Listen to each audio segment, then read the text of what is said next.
So hello friends, आज हम पढ़ेंगे DBMS में यूनिट 1 का मोस्ट इम्पॉर्टेंट टॉपिक है फॉरेन की।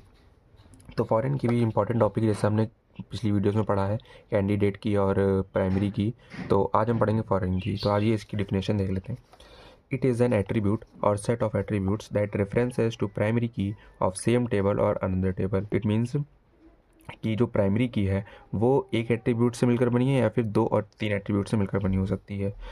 It takes references to primary key table और अनदर टेबल। मतलब ये है कि जो फॉरेन की है वो हमेशा प्राइमरी की से ही रेफरेंस लेती है, वो सेम टेबल में प्रेजेंट हो या फिर अनदर टेबल में प्रेजेंट हो।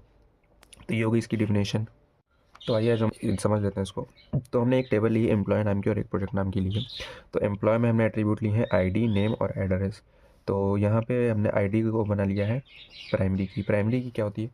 प्राइमरी की होती है मतलब जो यूनिक हो और नॉट नल हो, मतलब उसमें कुछ ना कुछ वैल्यू स्टोर जरूर हो। तो इसका बेनिफिट ये है कि प्राइमरी की जो होती है यूनिक होती है। अगर आप जैसे किसी भी कॉलम में देखें कि नेम और एड्रेस में कोई ना कोई वैल्यू रिपीट कर सकती है, लेकिन आईडी में वैल्यू रिपीट नहीं करेगी, क्योंकि प्राइमरी की यूनिक होती है और नॉट नल होती है। तो यूनिक में कोई वैल्यू रिपीट नहीं करेगी। तो और ये जो हमारी टेबल है इसको हम बेस टेबल ले लेते हैं, इसको बेस टेबल कहते हैं। चलिए हम दूसरी टेबल बात कर लेते हैं, प्रोजेक्ट। तो इसमें एट्रीब्यूट है नेम, ड्यूरेशन और आईडी की।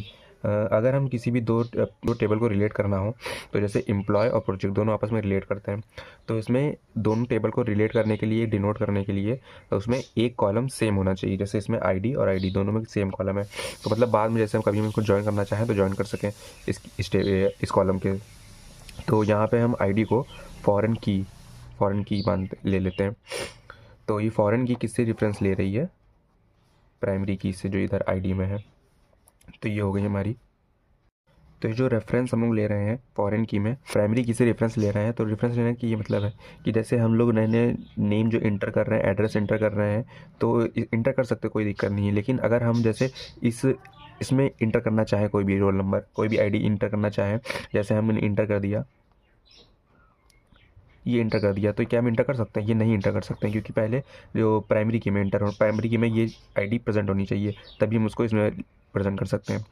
तो ये हो गया इसका कॉन्सेप्ट, हम प्रेजेंट नहीं कर सकते हैं। सो इस टेबल को हम लोग क्या बोलते हैं? रेफरेंस टेबल,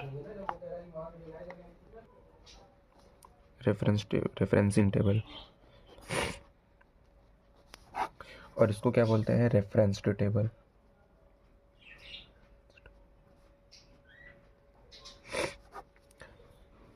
जिस टेबल में प्राइमरी की प्रेजेंट होती है उसको रेफरेंस टेबल बोलते हैं, और जिसमें फॉरेन की प्रेजेंट होती है उसको रेफरेंसिंग टेबल बोलते हैं।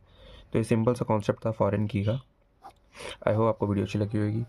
Thanks for watching.